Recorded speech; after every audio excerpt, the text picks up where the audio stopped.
The Brandon Peters Show may contain explicit language and detailed plot points. For more information on the show, stay tuned to the end of the episode.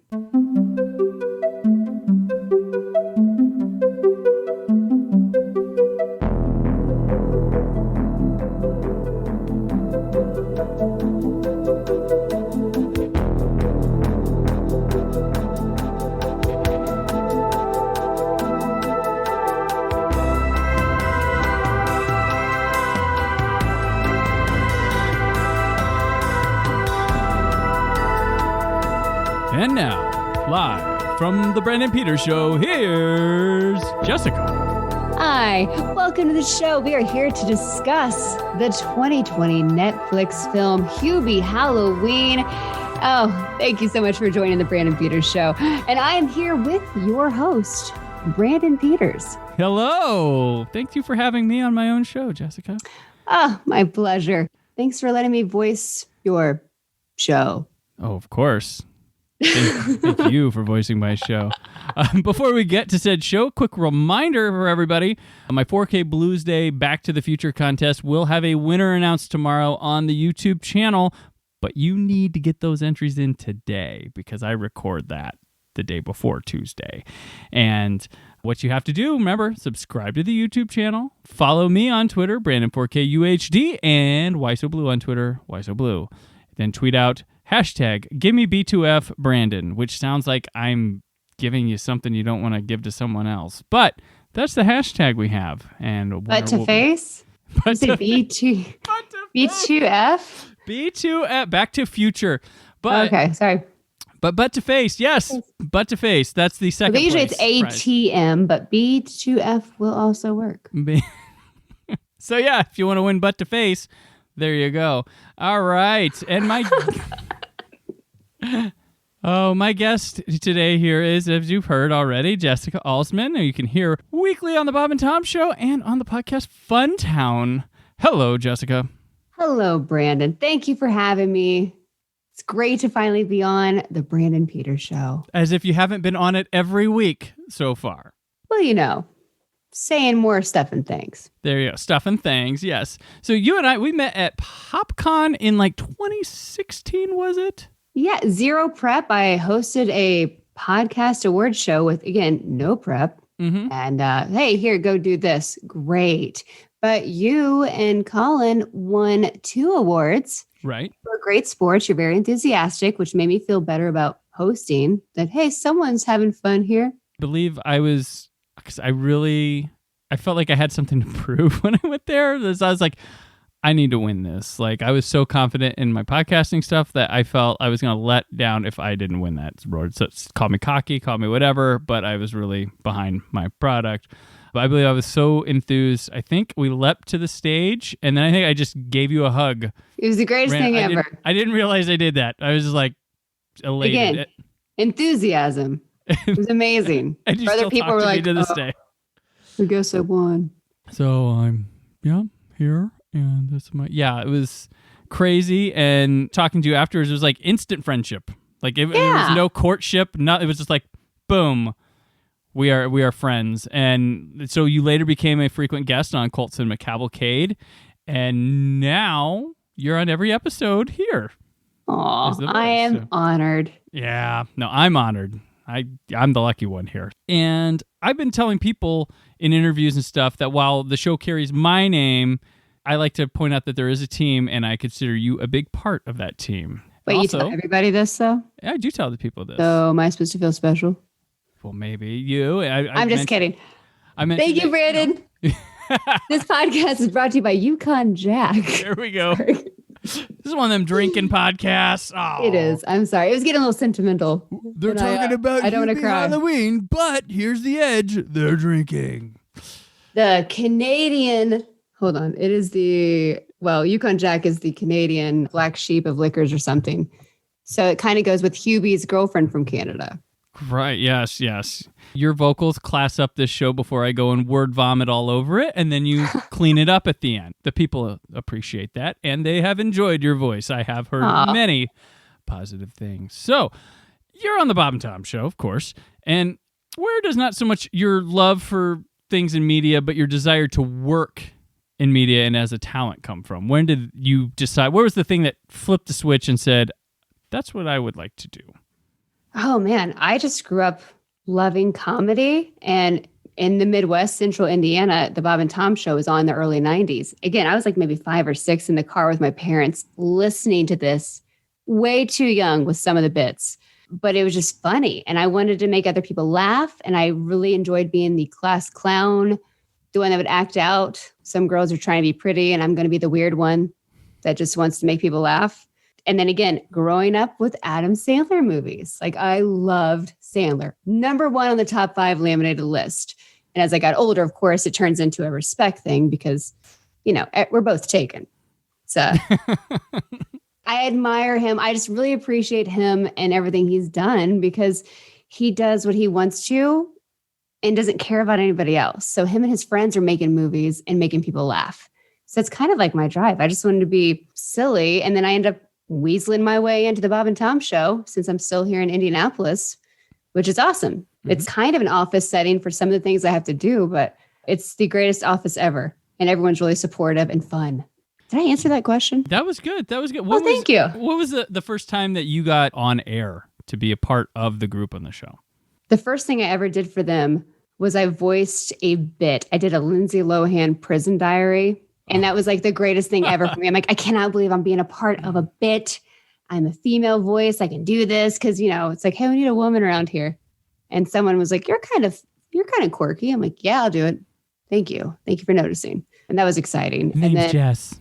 Just A. I lost my mind. The first time I ended up going on air with them technically was during like a beer mile. I was running and participating in some event they were doing. Mm-hmm. And I made a joke about at the very end of it, because I ended up beating one of the guys who was overweight, but I'll take it. And I was like, yeah, it's nice when a girl finally finishes first. I know. But then the first time I was actually on an air in the room, absolutely terrifying to look at Tom, Christy, Chick, and be like, I'm going to say stuff into this microphone now. But like, I just froze. But Pat McAfee was in there at that time and Todd McComas. So it kind of helped because it wasn't just like me in there. But at the same time, I mean, I still freeze sometimes. Yeah. Like, do you? Like, if you're talking to someone that I mean, I grew up listening. I put them on a pedestal. Right. So I get really intimidated. I sometimes might overtalk. Like the first time I met like Christy, I met her at like a party, and that she's someone, you know, like you, I grew up hearing and listening to, and then I was just at a party and I just wound up being in conversation with her, and I decided I was like, you know what? I'll just try to be myself and talk. And then she really got along, and she wanted to be on my show and came on there. So I guess that was fine. But sometimes when I'm nervous, I will overtalk, maybe. So I'm not like, same. I don't freeze, but I'm like, I'll walk away and be like, oh, stupid. Why? I'm talking like this. Like I had an interview where I kept recently with someone, like I was talking to somebody and I started saying like my friend at the end of it. Oh, like, oh, my friend. But I'm like, I don't say that ever. Like that's not me. Why would who got in that I would go, oh, that's really cool, my friend. I'm like, no, I don't. That's not my lingo, but it was for that time. So yeah, sometimes I don't know. Sometimes the freeze will come when I'm expecting them to talk longer or something like that. And I'm like, oh, I have to go now. Not prepared, but yeah, I get you. There's different habits of nervousness. Oh gosh. Or they'll say something and then I end up talking on top of them. I'm like, dang it. I couldn't even wait. I was so excited to say something. So that happens a lot. Or I just start mumbling. There was a time when I was working at the station.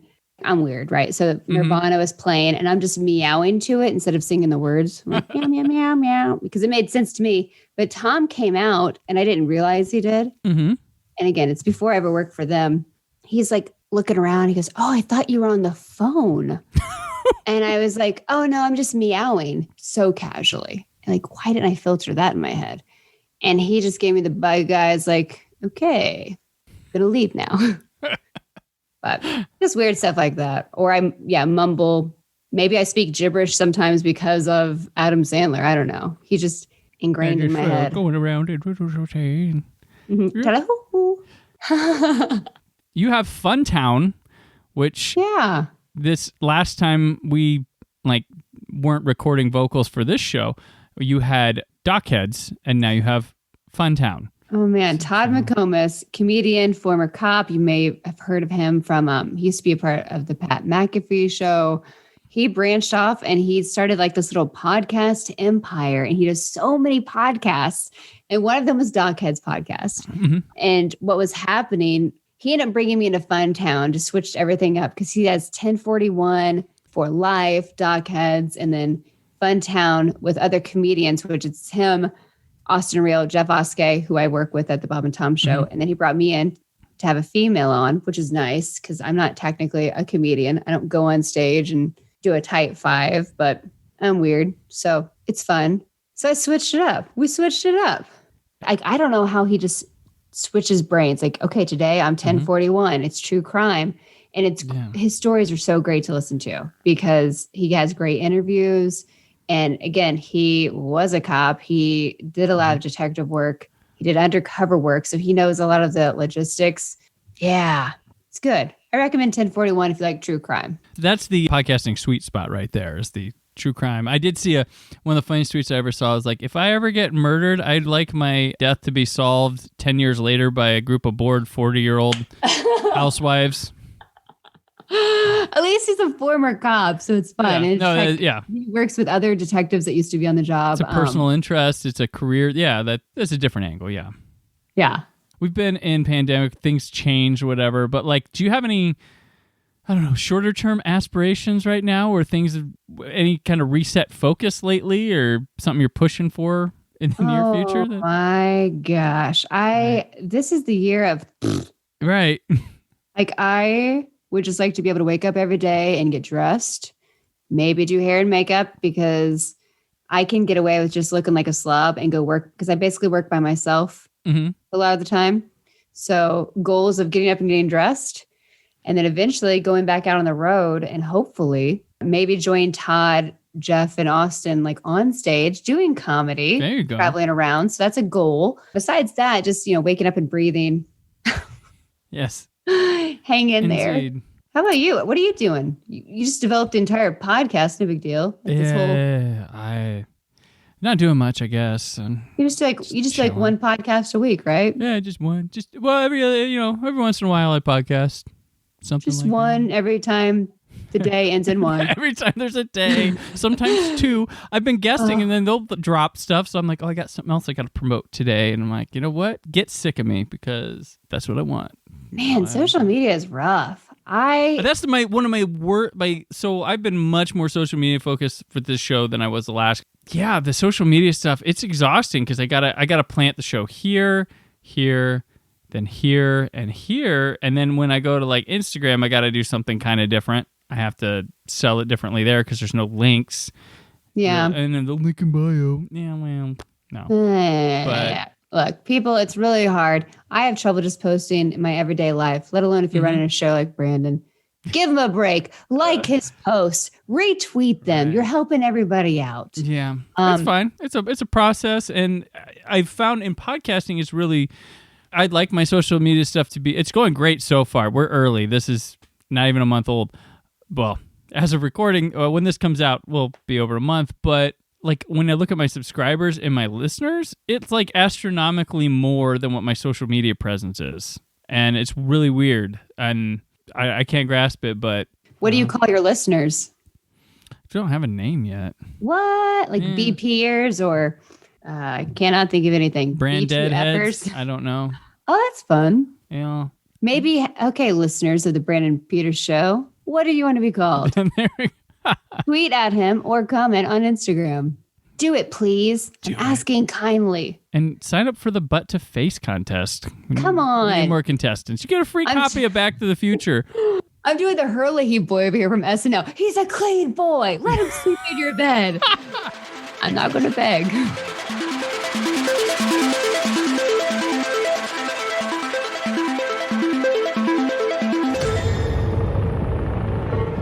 It's Halloween Eve.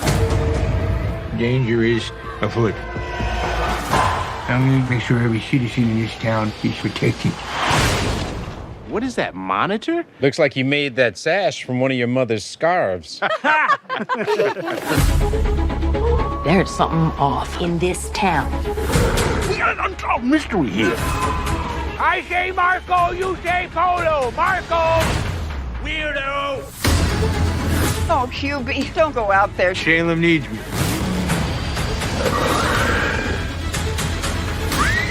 Not sure what's happening in this creepy town. The police department is advising everyone to stay home and lock their doors.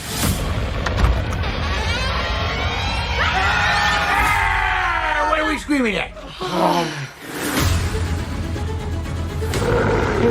You know what I think done it? A werewolf. Think you've been watching too many scary movies, Louise. HUBIE Halloween. It's directed by Stephen Brill, who, working with Sandler, has done 100% Fresh, that comedy special he had, Sandy Wexler, The Do-Over, Mr. Deeds, and Little Nicky. And he's notable, he broke into directing with Heavyweights, which you really quickly know that in this movie. And it stars Adam Sandler, Julie Bowen, Kevin James, Ray Liotta, Kenan Thompson, Steve Buscemi, Maya Rudolph, Tim Meadows, and I'm going to stop June Squibb, because there's others all over the place will hit, and I'm very sure of it because this is loaded. The film tells the tale of the most harassed resident of Salem named Hubie Dubois, a man-child scared of everything but wants to be the source of security and protection on Halloween night. But this Halloween has an escaped inmate from a mental facility, possibly a werewolf, and people mysteriously disappearing. Here we are, Jessica. We are talking Adam Sandler. Finally. Yes. And that is actually one of my favorite things about you is your absolute love and devotion to Adam Sandler. And you touched upon it earlier, but give us your history of it. Like some of your biggest moments as a Sandler fan and some of the craziest stuff you've done as a Sandler fan. Oh, gosh. The earliest, I just remember seeing Billy Madison. Well, I think it was SNL. My mom woke me up out of bed the night he sang the Hanukkah song on SNL. Like, oh, Adam's on singing. Because like I'd watch him. I didn't stay up that late to watch them. She'd get me up and then I'd watch him like later. Loved it when Billy Madison came out. Blew my mind. It's like, he's so great. I think I did a speech in high school about Billy Madison. Like in speech class, because why not? Yeah, I did odd speeches too. I showed the end scene from Dawn of the Dead, the George Romero one, the original, where all the bikers get torn up by zombies and they're eating and stuff. I showed that. I did a speech on zombies and I showed that to Open because she's like, you know, what's important is to get people's attention right away. You get people's attention. I didn't do that. I just sang the suntan lotion song. Oh, there you go. And then went into my whole thing about happiness. But no, I just became a big fan and started watching all of his stuff. Big supporter. Early on, you can start counting the Easter eggs, which is even more fun because when you're a fan, you're like, oh, he did this again. Oh, he did this again. Oh, that's so-and-so. There's so-and-so. And it's just the nerd out stuff. The weirdest thing I probably did, because again, eventually you turn into, I don't want to be creepy, but I would like to meet Adam Sandler. Well, technically they came to town for Super Bowl. Oh, yeah. And then Sandberg promoting That's My Boy. And I worked at the radio station that had Premiere at the time. Dan Patrick was doing his show, which Premiere carries. We were able to go to Victory Field. And it was when Sandler was actually doing the interview with Dan Patrick. I'm losing my mind. I got to see him up close with his friends, like Dante, Alan Covert, and John Loughran. And I just like kind of froze. Like, you can't do anything. I'm just standing there. But then again, there's like all these other media type people or people taking photos. Because critics love to take a crap on Sandler. Oh, like, yeah. We can talk. We'll talk about that. Yeah. Bug off. And after that, I think when he went on the road, he started doing the comedy tours. Heck yes. We went to Denver for one of his first ones where they took questions from the audience. My dumbass, again, doesn't raise her hand. And some hoe bag in the back's like, can I hug you guys? And he's like, yeah. And she runs up on stage, gets a hug. I saw Tim Meadows and David Spade smoke weed. That was cool. So we saw him in Denver, we saw him in Louisville, and then in Indy, we got front row seats and made these shirts. And he acknowledged us. And it was like the greatest thing ever. And you know what? He goes, oh, those are really cool shirts. I like those. And all I could say was, thank you. So quiet. I froze. I could have said, oh, you like this? You're the greatest. Or do you want it? Or some crap. Nope. Froze. But Donnie and I did get to meet Dan Beulah, who plays the piano and writes the songs. Okay. That was cool before the show. And Dan Beulah makes his cameo in HUBIE Halloween as the gravedigger. Oh. Look at that. All the info you didn't even want. There you go. No, I am like the piddly scum. You're the expert here, so I'm excited. And went to Charlotte, North Carolina. So technically, I'm in his Netflix special when it shows the outdoor venue. There you go. And the audience, you have to pause it and zoom in. But we're in the second row. It's exciting. But he sang to us too in Indy. Like the thing where he does with the flashlight. Mm-hmm. He ended up singing to Donnie and I. And again, I'm just like geeking out. Like, this is happening. Hello, Adam Sandler. My name's Jessica Alsman. Yeah. So stupid. But I've gotten to meet Rob Schneider, Tim Meadows, Kevin Nealon from working at the station. So that's amazing. Jennifer Coolidge, but not the Sandman. Like, not actually meeting him. And then I remember, like, he played basketball on the Pacers. I'm always rooting for him. And I think one thing that ticks people off is he's just, like, a genuinely nice guy and good person. And they never... Critics, writers, gossip, tabloid people just never know how to deal with him. And he's like me a lot of times where I don't understand the concept of like, oh, you have to dress this way or this way. He usually just, t-shirt and jeans guy. Mm-hmm. And he'll go to places like that and they're like, oh, look at him. But I'm like, when did we start going like the suit and tie? We have officially declared that is how the nice dressing is, or like I dress for comfort because when I'm comfortable, I feel more comfortable being myself, I guess. Yeah. But like he's dressed like that. And there was a story with the Grammys in 2009. He was presenting Dave Matthews Band performance, and the Grammys people were having a fit over what he was wearing. So it's like corduroy pants or sweatpants and his shoes. And Dave gave him his jacket. He's like, just put that on. Is he fine now? And they're like, yeah, I guess he's fine like that. So he took Dave's jacket from his suit and had to go, introduce like that. So that was pretty interesting because those two are best buds. And like, that's why I think Dave like probably asked him to be the one to introduce them. But yeah, he's just chill, and he loves kids and yeah. Yeah. A tie into your Back to the Future. Tom Wilson. Yeah. This little comedy. He has a song called Stop Asking Me the Question. Because, it's usually like, what's Michael J. Fox like? He's nice. He does that. But in that song, he says, who's the nicest celebrity? And he says, Adam Sandler. Mm. So there you go. B2F and Sandler. Of course. So he's had this, we will talk HUBIE, folks. Don't worry.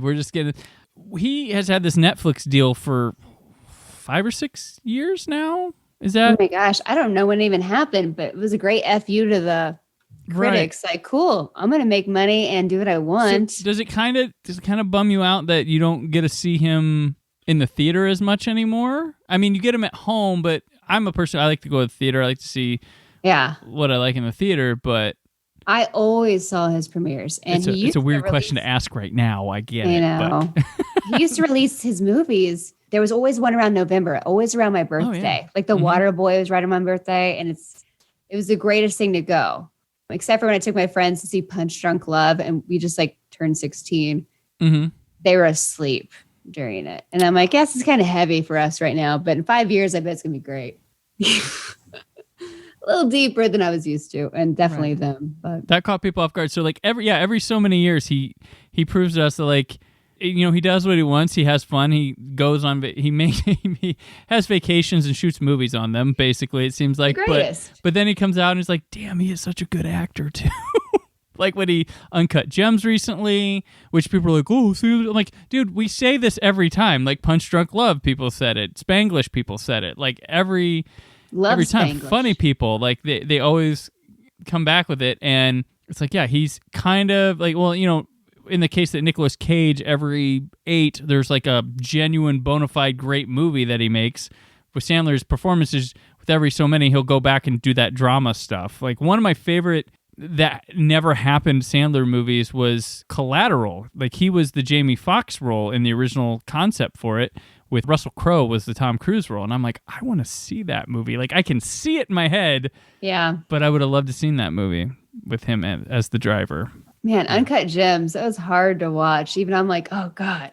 This is intense. I need a massage after. They really so give good. you the anxiety and the feel. Like you're supposed, like a lot of people are like, oh, this is too much. I'm like, you're supposed to feel like that. You're supposed to feel the pressure of every moment, and that's how this guy lives every day. And that means it works. It works. Which is BS. He didn't get nominated. He should. Like, why not the nomination? Like, because all the old white guys didn't even bother to see the movie. Right. Like Adam Sandler, Uncut Gems. From two popes, which I can't think of his name. Bless his heart. He's going to heaven, but Yeah. But were you really better than Adam? Yeah. Yeah. No. Yeah. That's. But I'm partial, so. No. He totally did. That movie should have had a lot more presence all around. The Safdie brothers are really good, but yeah, the critics with Adam Sandler, he's making not so much dick and fart joke comedies, but like he was always rising up against them, like his whole career from Billy Madison onward. I can't remember if they liked Airheads or not. I think Airheads is secretly brilliant. It's a Dog Day Afternoon done with the radio station, and I've always loved that movie. I always loved the movie Bulletproof. Nobody talks about it. Him and Damon Wayans. I absolutely love it. And James Caan. Yeah, not to be confused with the Gary Busey Bulletproof. The fuck is this? Your worst nightmare, butthorn. McBain! Yeah.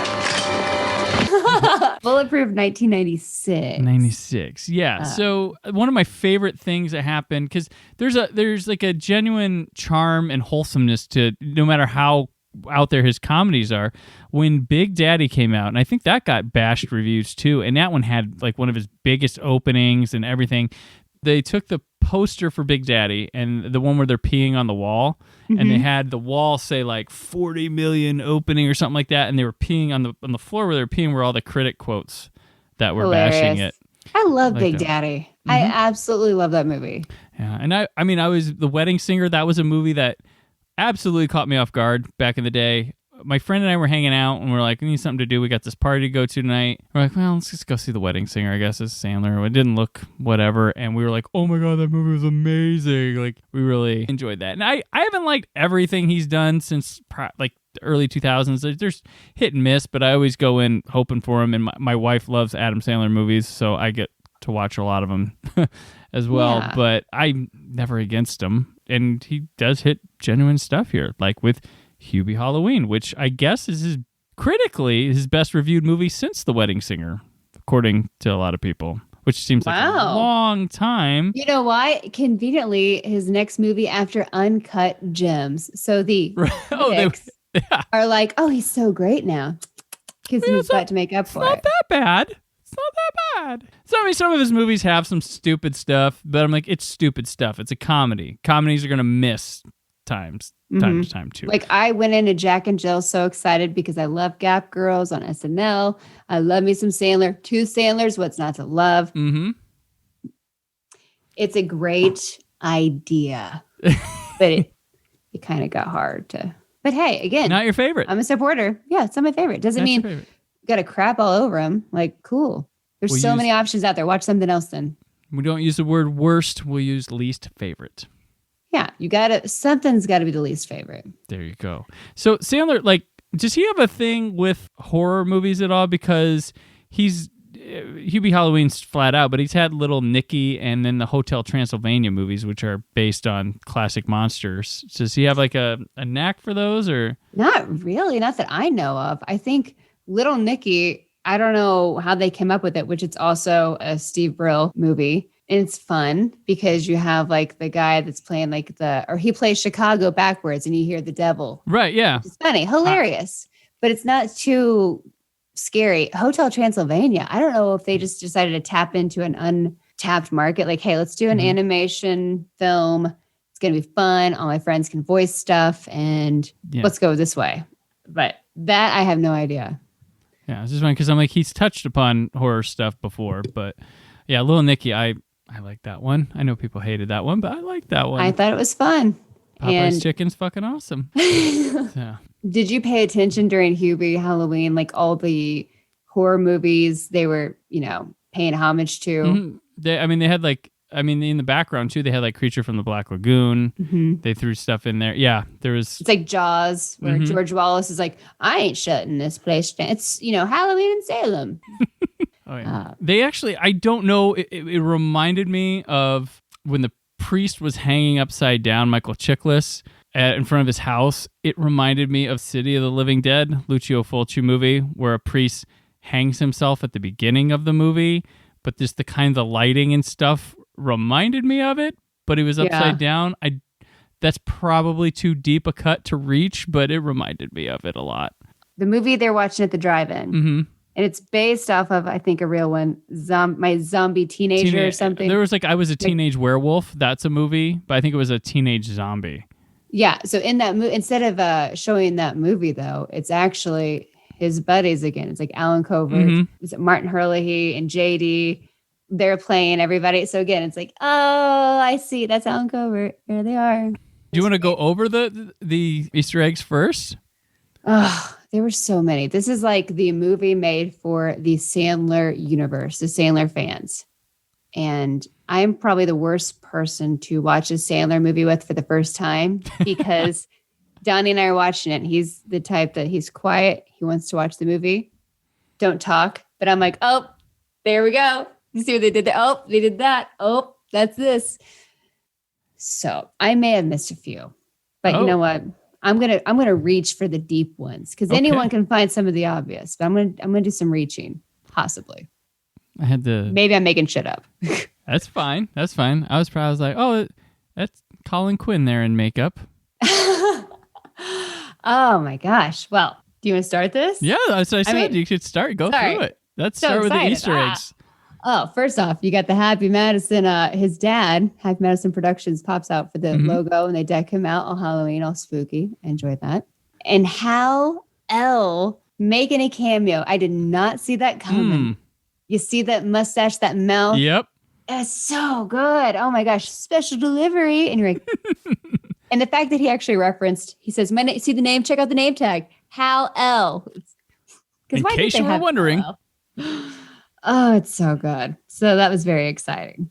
And when you hear Adam Sandler for the first time as Hubie, which for some reason I kept wanting to call him Hubby. I think that's a Hubie Halloween. Yeah, it worked. Hubie Dubois, you hear him talk. I was like, oh boy, is this Canteen Boy? And then he's carrying around that thermos. And I'm like, you know what? I think it is. This is Canteen Boy voice. And did it bother you at all? No, I just knew he was doing it. He's done those before, like Water Boy and Canteen Boy. That's one of his. He doesn't have like a wild range of voices with characters. He's got a couple, and he uses them quite often. So it'd been a while since he'd done one like this. I loved it. And then, eventually I was like, oh no, is this wearing on me? And then it comes right back. I'm like, no, it's not. I enjoy it. Thank you. The only time where it comes into concern, but then you realize it's like an Adam Sandler concert. Like Julie Bowen's really going for this. Like, oh yeah, she's like the most popular, but she's always had a thing for him. Yeah, she's like always had a thing for him, and like still has a thing for him. I'm like, with the voice, sure, fine. Yeah, Julie Bowen, Violet Valentine.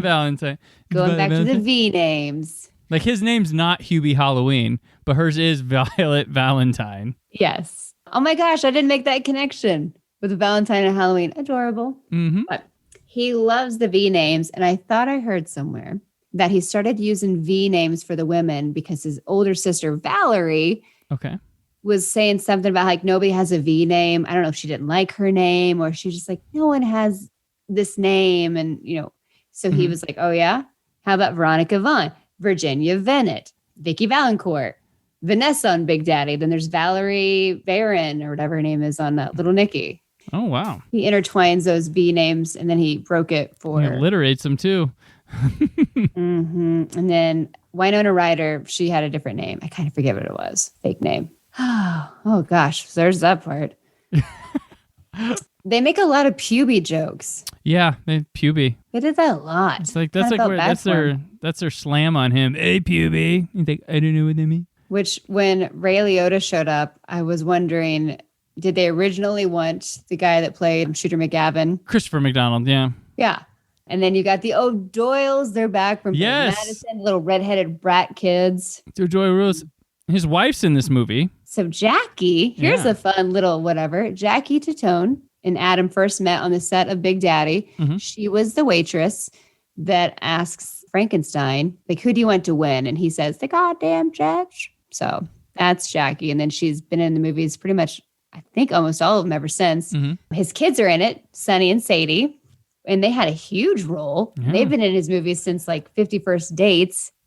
Is this Easter eggs or do I just sound weird? No, it's. I did enjoy the thermos. I kept thinking like Inspector Gadget. Like it was like things Inspector Gadget would do. Like the umbrella. Then he had the Batman. Where does he get those wonderful toys?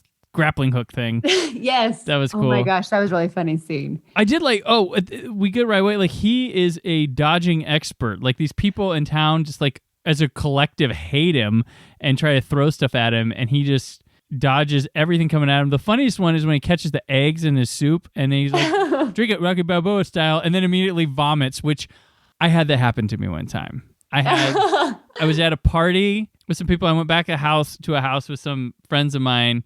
And they were there, and eggs were out. I don't know why. I'm like, yeah, the people used to drink this for breakfast. Rocky, and then the guy at the beginning of Neverending Story, the dad, Gerald McRaney. And I was like, yeah, watch people do this. And I drank it, and I was good for like 5 minutes, and then I went out, and it came out. I'm like, who does this? Why?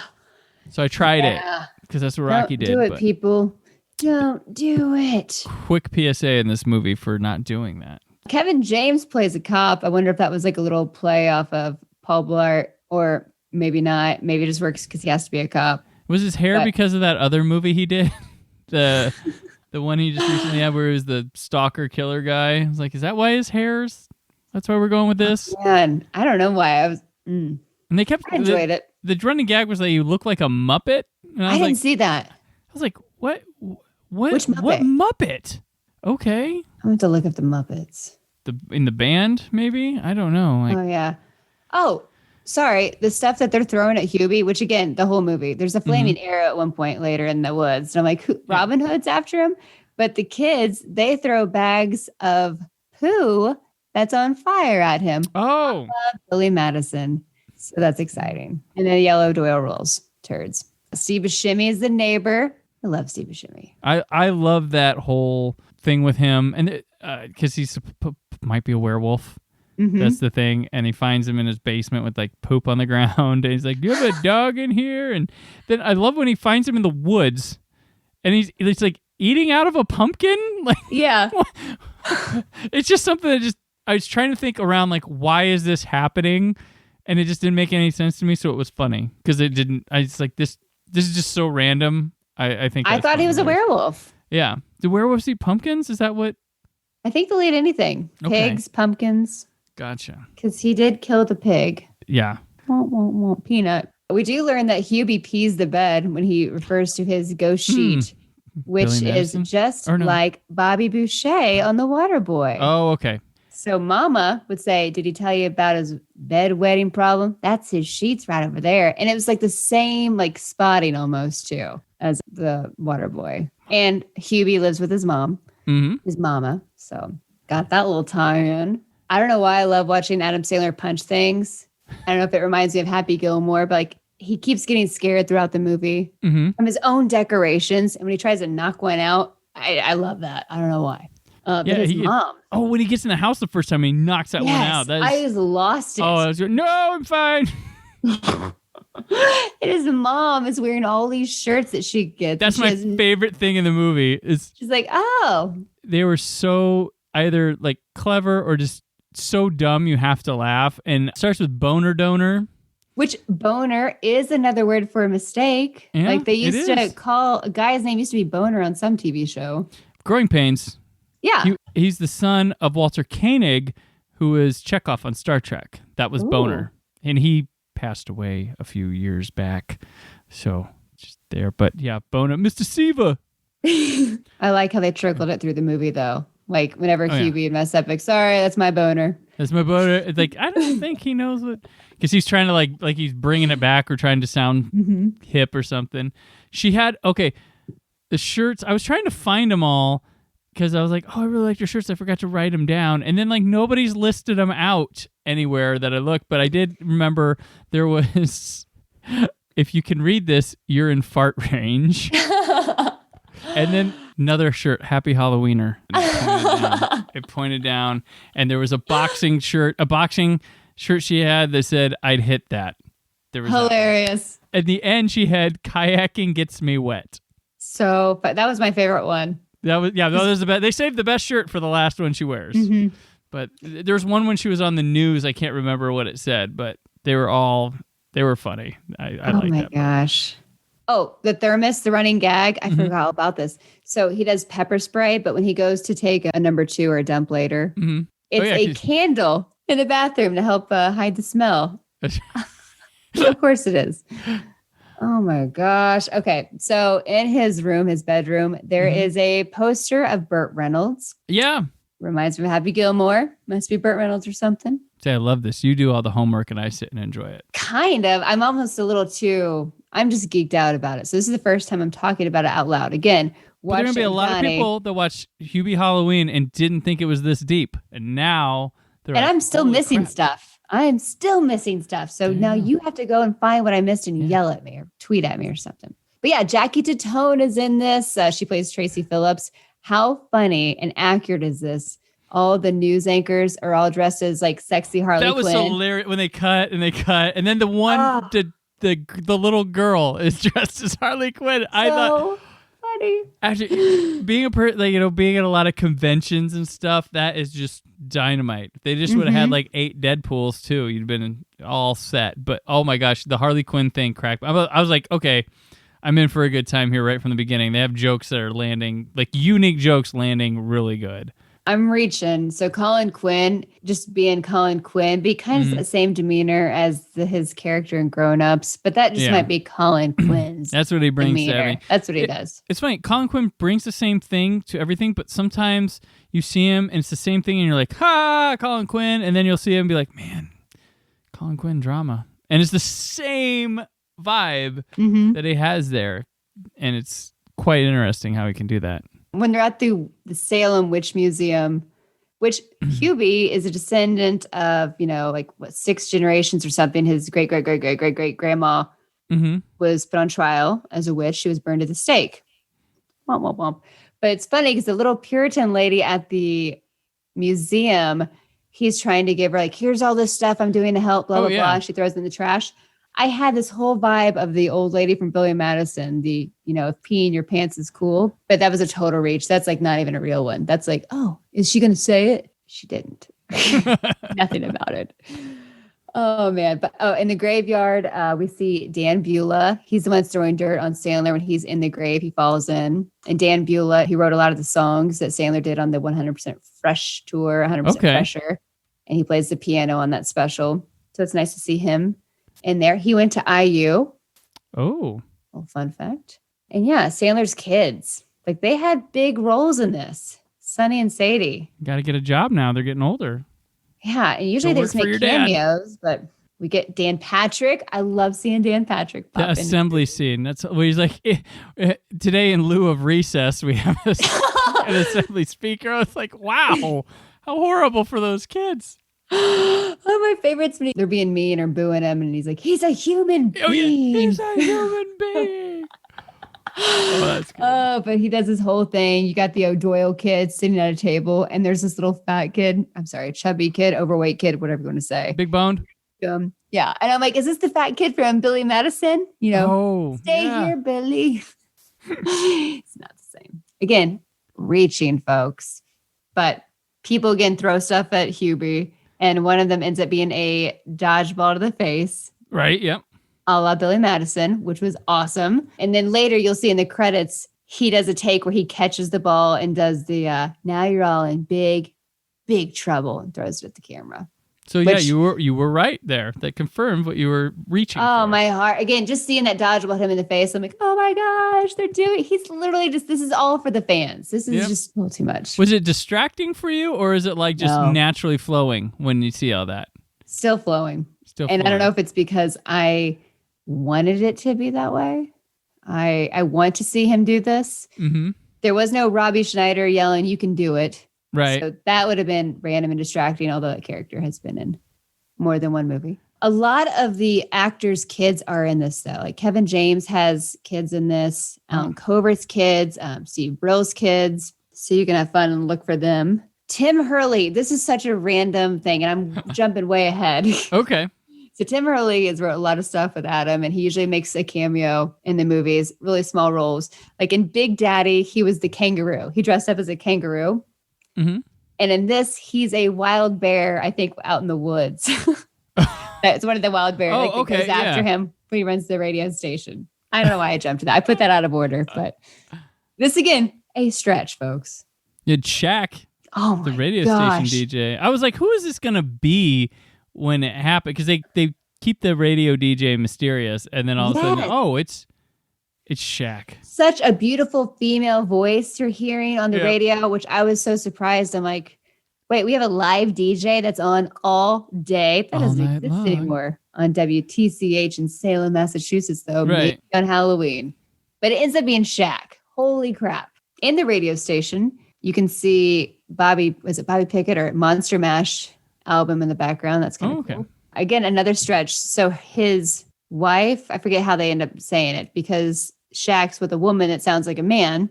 Right, yeah. They're sharing like the sandwich in this really grotesque manner, which to me reminded me of Mr. Deeds when they're at the fancy restaurant and it's the couple sharing the spaghetti and, gross.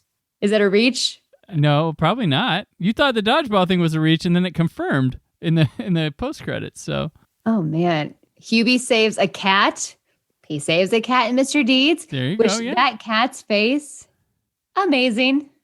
When it does the and Melissa Villaseñor from Saturday Night Live, yes, who I like, but she's great. I was glad to see her in this. Hubie, when he goes to the corn maze, he starts to almost run like the animal, Rob Schneider, the animal Happy Madison. That corn maze scene was genuinely effectively shot. Like that was really, it was creepy and it had good lighting. The way they moved around with that dickhead Freddie Mercury. Ugh, what a turd. Which, how exciting to see Bill from Stranger Things all grown up. Yeah. The whole time I'm like, Bill, you hit puberty. It's exciting. Good for you. That's true, yeah. Good thing you moved 2 towns over. We can explain that. When they're trying to figure out who the bad guy is or who the murderer is, they think it's going to be Violet Valentine, which again, I'm like, holy crap, this makes sense. It's her. She's trying to get rid of people that are being makes sense that she's mentally deranged and likes Hubie. That makes sense, right? Yes, probably. Oh man. But when they say, oh no, the call is coming from inside your house, he yells, Mama, and then I'm going to go steal a boat, which is just like the water boy. He ends up getting on a fan boat and taking off to make the mud bowl or whatever. Right. Mud dogs in the bourbon bowl or whatever they were in. A reach. And I love every time they try to disappear, him and his mom both yell, Frankenstein. They point, everybody looks. And I'm like, oh, are they choosing Frankenstein because of Frankenstein on Big Daddy? Oh. Or maybe because he's a monster that shows up frequently in Halloween. It all makes sense. It's there is a calculated effort from him to reference so much of his stuff in this movie. There's stuff I'm missing. I know I am. I think your reaching isn't much reaching. He's if you listen to the show, be like, damn, she found it all. She found nobody's gotten that one yet. They're like, oh gosh. I was really excited because when I was watching it for the first time, Donnie asked me, he goes, do you think the guy that escaped from the mental institution wearing the pig mask or whatever. And it's like, who's that going to be? Yeah. He's like, do you think it's going to be one of his people or do you think it's going to be someone completely random, like a George Clooney? Right. Like you did not see that coming. I go, it's Rob Schneider. I was like, I haven't seen him yet. It's going to be Rob Schneider. And he goes, it could be. And then it was. And I was like, I knew it. Even though I didn't know. I was just guessing because he didn't show up yet. But it would have been cool if it was someone complete, like Brad Pitt's in there or Jennifer Aniston. You're like, what? What? Yeah. Well, I like when he showed up and they just kind of lingered around. They're all calm and collected about stuff. And then when we showed up with the cops, like, why did we bring these two? It's like there's no one else in the office to watch them. Only 2 cops in Salem, Massachusetts. Yeah, and they got 2 escaped mental patients who are fine with going back to the mental facility. Just So funny. it's so funny. Oh, man. So at the end, you realize it's actually his mom that has been kidnapping all these people, which the whole time I'm like, oh, dang. Did not see that coming. Yeah. It worked, the misdirection. But since she's like super strong because she opens stuff for him and she's Kidnaps able to Ray pull Liotta. Yeah. yeah, like sucks them through. Like it looks like they're getting pulled by a demon gorgon or whatever you call it. Does that mean she's a witch? Because then she also does a little cackle laugh. Yeah, this thing hits at supernatural like all throughout.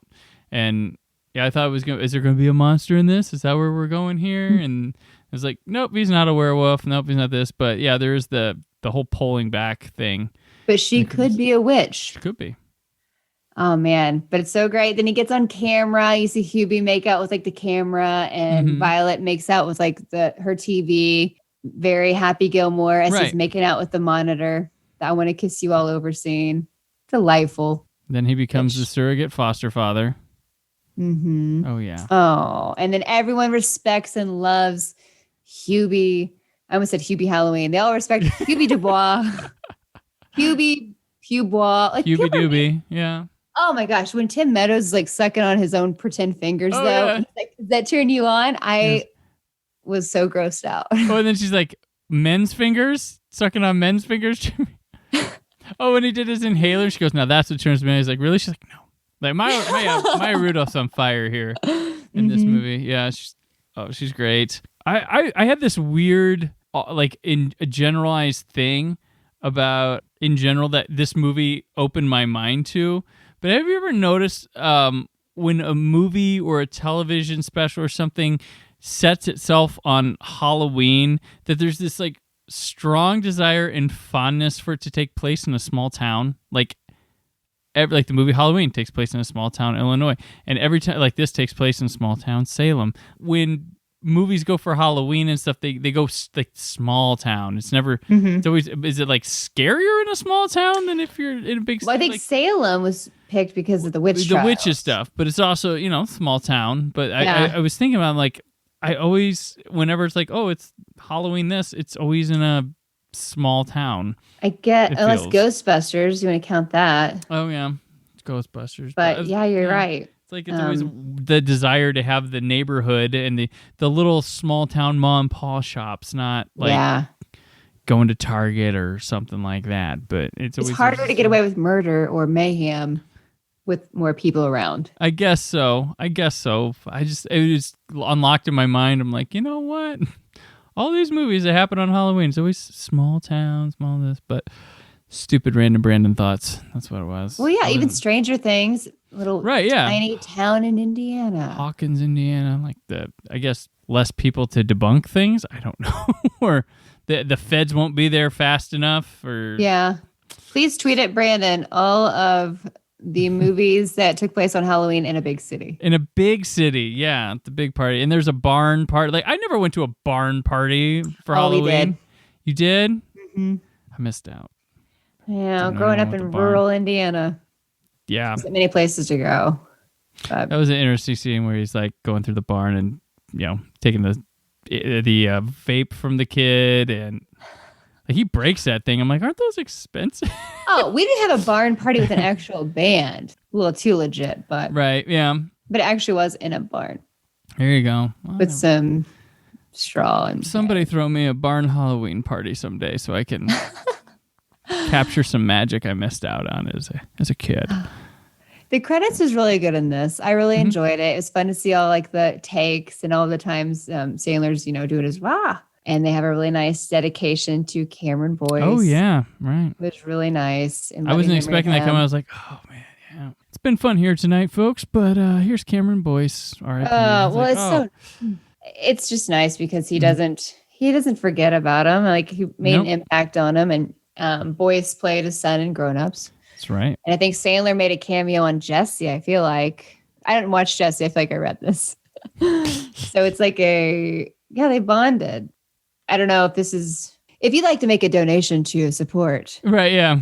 Boyce and what he was about. It's a thirst project. Okay.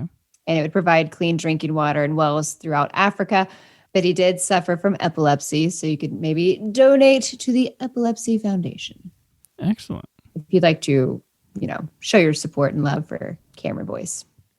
I know I missed things, but it's okay. Really geeking out about it. I appreciate it. I really liked it. Yeah. I did you like too. it? I did. I really genuinely did. I was like, this is charming. I'm like, I was like, okay, I want to watch it with my kids. They'll like it. That's what he tends to do with his movies too. He's got stuff in there that you're like, well, that's stupid. I'm like, you realize a kid is going to laugh their ass off. Right. To it. Like they're going to. The Jell-O man with the wiener and the balls. Hilarious at the very beginning. That kind of stuff kills. And I always think a lot of times when I write with my critic mind stuff, like they never put on like, you realize like there's stuff that kids need to have for kids, right? Like we don't all laugh the same. Like there's different age groups of humor and stuff. And I always am aware of that. And I always write in my review if I'm writing for a kids thing, and I always am attentive to their reactions, and I report that in my reviews too, because you know what? I might not be the target audience for that. So yeah. It's an angle I like to take. There's plenty of that in here. And it's just funny. And the stuff that might be questionable, they're not going to understand. Maybe everybody, I still don't get how everyone's always throwing stuff at him, even when he's running through the woods. So maybe that's just a gag for the kiddos, because it doesn't make any sense. Like, who's shooting the bow and arrow at him? Well, it's a lot of slapstick stuff too. So yeah, that's good. I had my daughter, I was watching it the second time, and she came down for a sec, and they were talking about the boner shirt, and she goes, I don't know what that word means. I'm like, it's fine. It's just a silly word. Yeah, okay. She's later that day. Oops, my boner. That's my boner. Yeah, that's what they'll do after this movie. Boner's going to take it back to what it was meaning. Oh, fantastic! That's what Now and Then did. I was like, what's a hard on? Boom. Oh my gosh! If you're not a Sandler fan, watch Hubie Halloween for the T-shirts and the thermos gags. There you go. I think it's a funny movie. I think people should watch it. You can. It's on Netflix, and I think a lot of people have, and I think a lot of people have been pleased with this movie. So, will you make it a Halloween tradition to watch it? I might. It's one with one to watch with like the kids and stuff, because I try to find those where, and I think there's stuff in here that could scare them too a little bit because they're younger. Yeah. But yeah, I'm always trying to find something that I like scary stuff. I like horror movie stuff, and I like to get them in and show them different things. And it's nice to have something like this, and I enjoyed it myself. So yeah, and I'm a sucker for like the seasonal stuff. He gets a lot of the tropes of making a Halloween night movie right. Like he gets the town right. He gets the atmosphere right. Their lighting's great. The props are awesome. So beyond just being a funny, enjoyable movie, it's nice to look at just in general too. Yeah. It's fun to see people dress up again, maybe because you don't have to pay for the rights for the costumes, but everyone's just a monster, a ghoul, like, oh, there's Frankenstein, Bride of Frankenstein. It's exciting.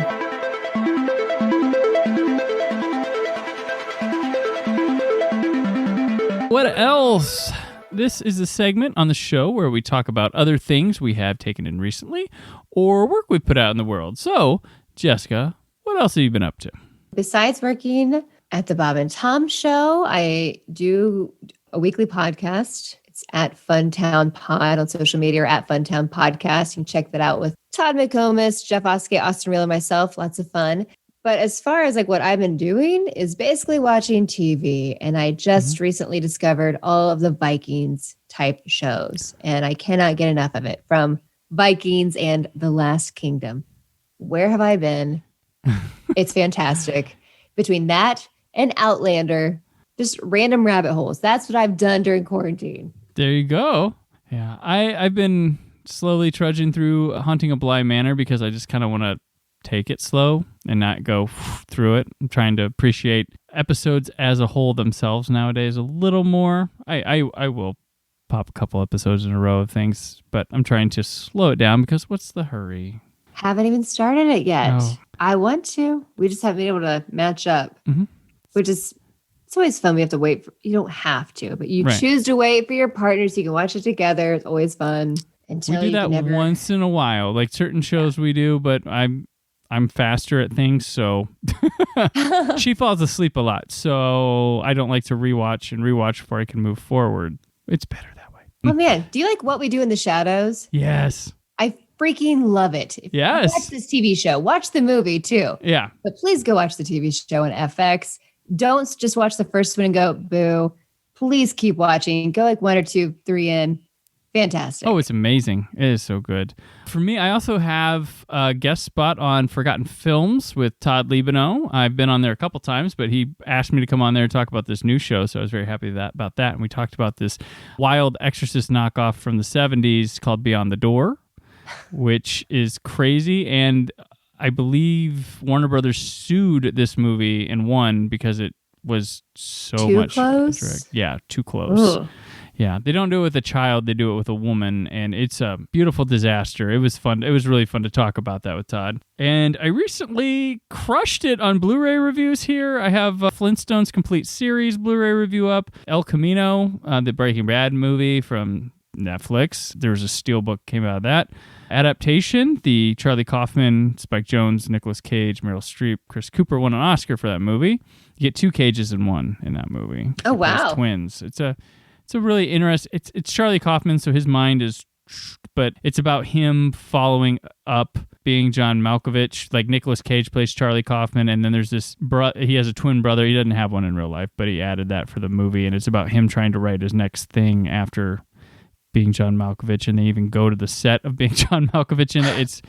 That's a weirdness that he brings. I just love it. And I have the Captain's Collection Blu-ray, which is William Shatner's made some documentaries about Star Trek. And one of them's about the captains, and then he turned it into a TV series about the captains. And then he did one about the making of Next Generation called Chaos on the Bridge, and Get a Life, which is about Trek fandom. So those are all there. And I've also been watching plenty of Italian horror and giallo movies to prepare for the Out Now special I'm recording. Just some ones I hadn't seen. And I got my Friday the 13th box set today, and I'm going to dig into that when I have time. Jeez. So much stuff. What's your favorite Friday the 13th if you had to pick? Final Chapter. And I tell people, if you only watch one Jason movie or Friday the 13th movie ever, it's Final Chapter, because it's got everything the first 4 films did at the best they can be done. And at the beginning, it has a little recap that kind of builds the legend of Jason and stuff, and has clips from those movies.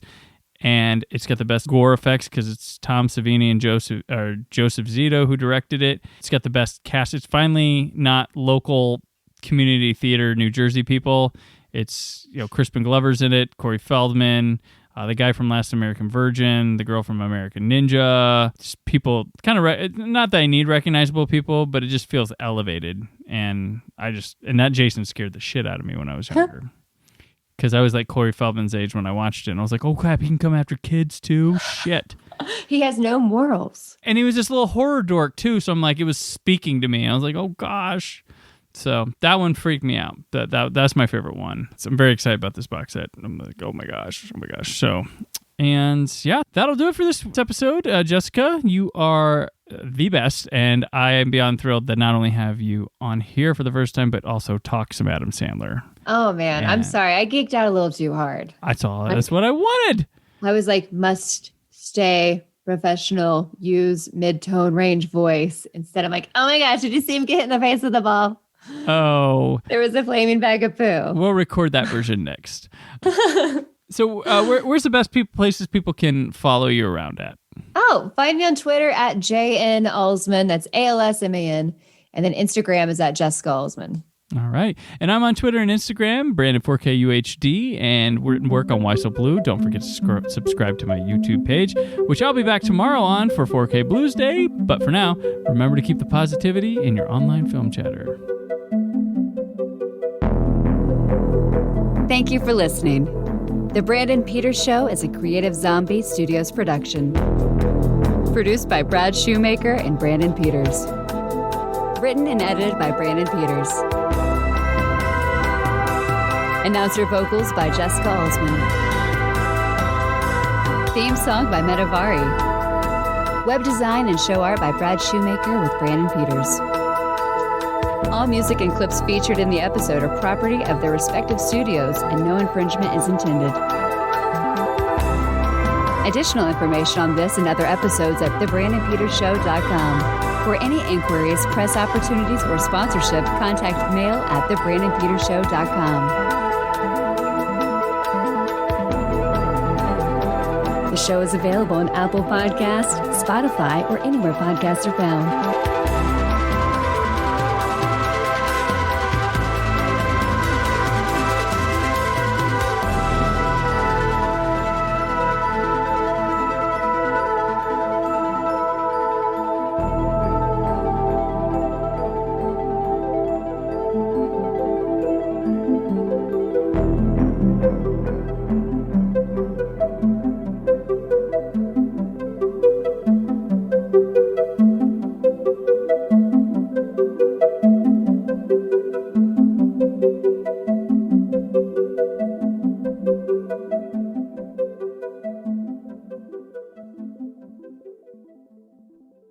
Oh!